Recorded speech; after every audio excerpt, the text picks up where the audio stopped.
molle, poi si spreme con il sedano, finocchio selvatico, peperoncino a chi piace, cappere, uova passa e olive. Sono proprio gli ingredienti della cucina mediterranea, sì, e sì, poi la mollica è è quella la che ricetta, costituisce... è la ricetta tradizionale, Che questa è la storica, ricetta che facevano i nostri nonni. Sì, quindi... questa è la ricetta storica di Brolo, Sì. che ogni paese ha la sua ricetta del todano ripieno. Allora, si parte dal pane raffermo, da cui si dal pane recupera raffermo. la mollica. Sì, poi si può anche la buccia, perché si mette, poi si spreme, si fa senza acqua, poi si mette tutti questi ingredienti. Poco sale, perché già i condimenti questi qua sono tutti portatori di sale, perché c'è il pecorino, la cappera è molto salata, perché poi rischi di diventare quasi niente se ne mette sale. Poi si aggiunge solo sul sugo, a secondo anche il passato la pasta, poi una volta si faceva in casa, ora siamo più moderni, abbiamo usato delle cose un po' particolari, il sugo è un migliore, e questo è tutto il riempimento del todano. Allora, la mollica si impasta insieme a tutti gli altri ingredienti e diventa esattamente così. Così, bella morbida. Perché allora quando si taglia si spacca il todano, capito? Deve essere sempre così morbida. E quando rimane questa qua, una volta si usava a fare queste. Le polpette. Le polpette. Ovviamente non si buttava nulla. No, una volta non si buttava nulla, ma neanche adesso in cucina. Perché una volta si sa com'è. Oppure ora.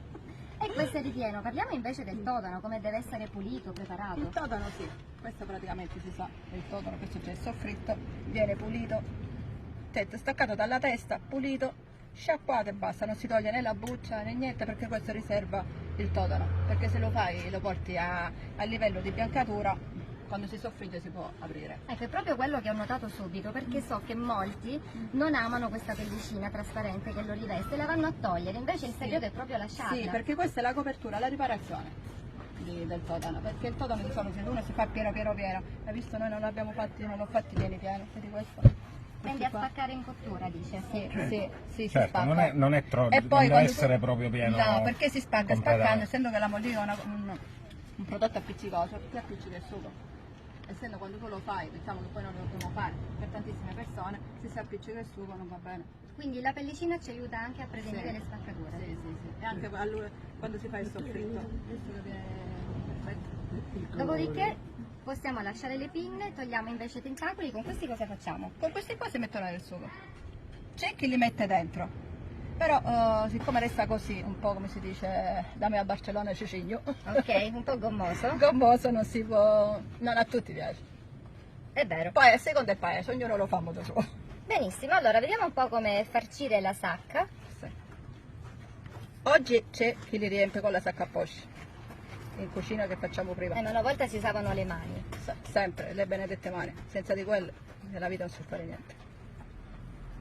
Sempre si deve fare morbido, perché se si usa la mollica quella ora, quella secca, diventa duro l'impasto. Quando si taglia diventa troppo dura, ma non va bene. Per questo si usa questa qua. Beh, del resto un po' di pane un po' più stantivo a casa lo abbiamo sempre, basta metterlo a mollo? Sì. Subito si fa, non c'è bisogno di tanta mollatura di prima. Si può dire, vai, 5 minuti è già pronto. Questa è la ricetta tradizionale che è sempre stata fatta a Brolo. Sì, questa sì. Che la signora Maria ci dice, io sono di un altro paese, si fa in maniera leggermente diversa. Vabbè, ma lei è una brolesa acquisita, quindi... È tanti anni che lavoro qua nelle qualità, aspetto il sito che mi dà le cittadinanze. Allora, abbiamo detto il segreto è anche non riempirli del tutto, quindi non arriviamo fino all'orlo. No, perché poi gonfia. Vedi come non è importante. Ora si usano questi, una volta invece mia nonna li cuciva. Ah sì? Sul lago. Con l'ago. Sì, anche le acciughe ripiene cuciva. Incredibile, questa è una cosa che non sapevo nemmeno io. Oggi usiamo lo Una volta ai steccino. tempi dei nonni non è che c'erano più così. Adesso in cucina siamo molto avvantaggiati in tantissime cose. Questo è pronto e adesso si passa alla fase a questa fase, poi si arriva.